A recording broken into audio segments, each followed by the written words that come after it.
The Fema plans to imprison American citizens have generated a lot of interest around the country in locating the potential prison camps throughout the country.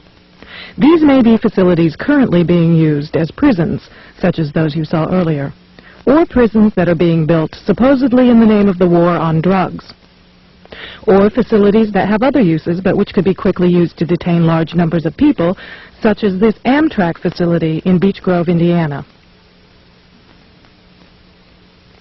We're standing now in the main parking lot, which doesn't look too sinister. At this level, it is a very large parking lot, fenced on all sides by fence topped by barbed wire. It also has these electronically operated turnstiles.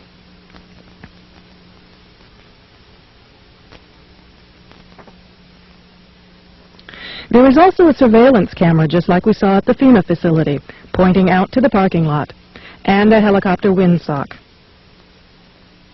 All of these apparent security measures are particularly unusual here, because this is a very low crime area, and this facility is nothing but an old train repair station with nothing in it worth stealing.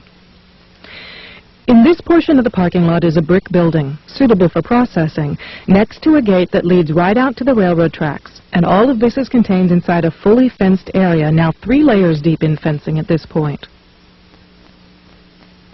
This U.S. Air Force train indicates federal and military involvement. Facing the opposite direction, you can see that this area, too, is a very large fenced area with railroad track running the length of the fence and plenty of warehouses.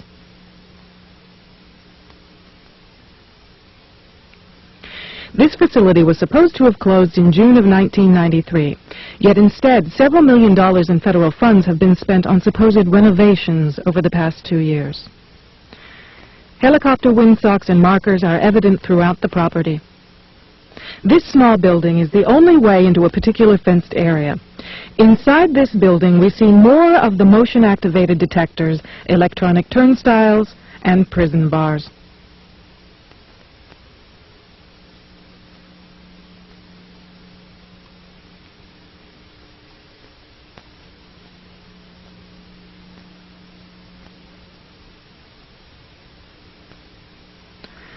All of the renovations to this property have involved putting in new fencing, electronic turnstiles, concrete flooring in unused warehouse buildings, and putting in large gas furnaces on buildings that were never heated any time in the past 20 years.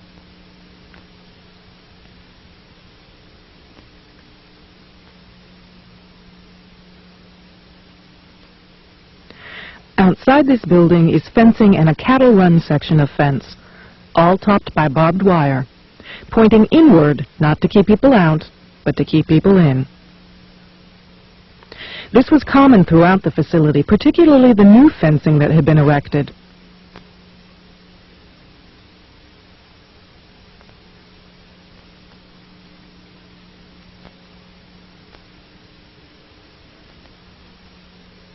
Inside the fenced area on the other side of the building, you'll see signs that say Red Zone, right up next to the railroad tracks that run the length of the fenced area.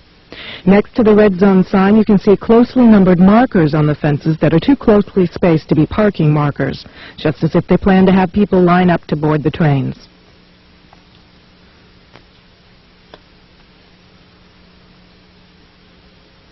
Here's a helicopter marker on the power lines outside the facility, indicating expected helicopter traffic, and again, another tall radio antenna. Looking around, you can get an idea of how huge this place is and how many people it could contain in its fenced-in area. In yet another fenced area, we see a large warehouse building at the end, with the electronic turnstiles in front of it. The building is one that has a new concrete floor, and its doors and windows have all been blocked. Outside, there are new gas pipes.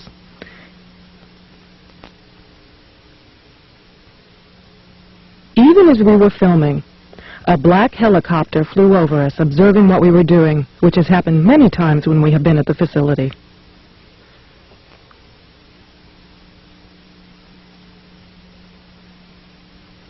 The gas lines and gas pipes at the facility run the length of the buildings.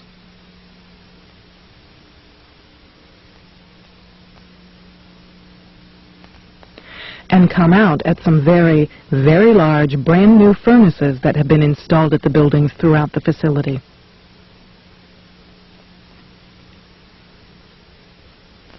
We found this crane, which has seen better days, but is plainly marked U.S. Army in the middle of the stockyard.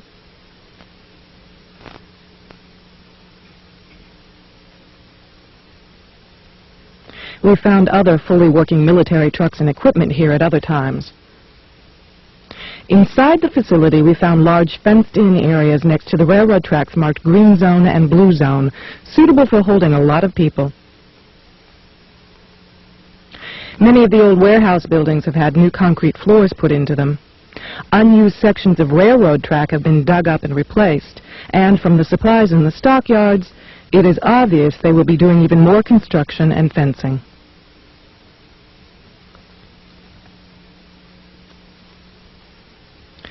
Senator Lugar of Indiana recently obtained more federal funding to renovate this facility, which is supposedly only for the repair of broken trains and where most of the buildings on the property haven't been used for years. It certainly appears they are expecting more than just broken trains. This tower, overlooking the entire facility at one end of the facility along the railroad tracks, also has a radio antenna on it with a ladder up inside of it. It would make an excellent watchtower.